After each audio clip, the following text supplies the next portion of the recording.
O my god, London কেনে শান্তি নাই, এই সুপারহিট গানটির গীতিকার কামরুল আই রাসেল, সুরকার নিশান শুভ্র।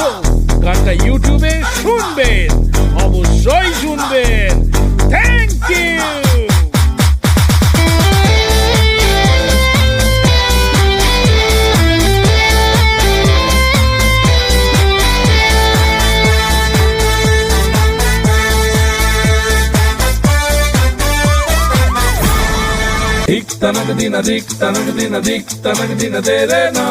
ও মাই গড, লন্ডন কেনে শান্তি নাই, এই সুপারহিট গানটির গীতিকার কামরুল আই রাসেল, সুরকার নিশান শুভ্র। গানটা ইউটিউবে শুনবেন, অবশ্যই শুনবেন। Thank you.